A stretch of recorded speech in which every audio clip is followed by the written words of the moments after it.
Oui, merci, Monsieur le Oui, Président. Deux dossiers, on va s'abstenir, c'est le 1970 et le 2039. Par contre, j'aimerais m'étendre sur un autre dossier, c'est le 2063, plan qualité de service à valorisation des métiers et achat de véhicules utilitaires. On a eu ce débat à l'instant sur les énergies renouvelables. Sur ce dossier, moi, je regrette cet écho que vous donnez en fait aux Verts. Hein, je rappelle qu'ils veulent interdire les voitures thermiques en 2040, qu'ils veulent interdire l'année prochaine le chauffage au gaz, et qu'ils veulent aussi interdire les voitures diesel à Strasbourg.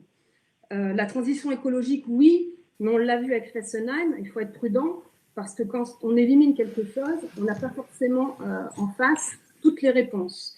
Donc là, vous envisagez d'acheter 9 véhicules pour 289 000 euros, donc ce qui fait à peu près 32 000 euros par véhicule, c'est un fait. Mais moi, je regrette effectivement cet écho que vous donnez à cet emballement des Verts.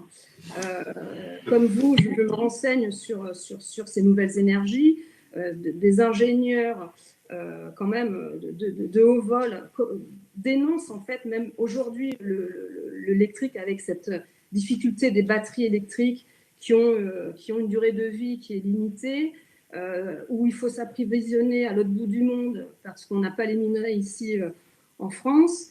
Je reviens sur l'éolien, c'est pareil, le tout éolien, le tout, les extrêmes dans ces énergies, si on élimine pour mettre du tout, je ne pense pas que ça soit la bonne voie. Donc, il me semble que sur ces sujets qui sont très importants, et aussi nos concitoyens nous attendent sur quelle est notre politique, moi je demande à ce qu'on ait un moratoire sur l'éolien, un moratoire sur l'électrique, avant de s'engager à fond, parce que là c'est à fond, sur un secteur.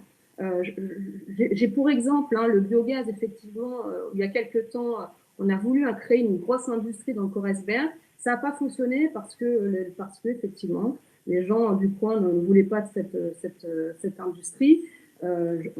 Monsieur Leroy a dit qu'on était tout contre, mais pas du tout. On est pour un équilibre des énergies.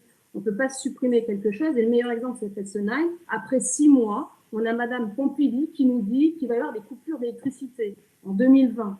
Donc, il y a des aberrations. Je pense qu'avant de sauter à pieds joints sur les ordres des Verts, je pense qu'il faut être prudent, il faut faire des moratoires, il ne faut pas tout supprimer pour se retrouver comme ça avec des dépendances qu'on va avoir à l'autre bout du monde, et aussi maintenant avec ces incohérences qu'on a avec les coupures d'électricité. Et demain, moi, ça sera un secteur aussi à écouter, c'est ceux qui sont dans cette construction des nouveaux bâtiments où on va supprimer le chauffage au gaz. C'est vraiment des questions d'actualité qui, moi, me semble, il faut être très prudent à cette résonance que vous donnez au niveau régional, à voilà, tout supprimer, où on fait encore de l'automobiliste bashing, parce que je crains cette fin des moteurs thermiques en 2040 et toutes ces nouvelles contraintes où en fait on sanctionne le consommateur plutôt que l'accompagner effectivement dans la recherche d'un équilibre, à savoir comment on peut trouver des énergies qui se complètent. Et donc, en tout cas, pour ce dossier, on votera contre.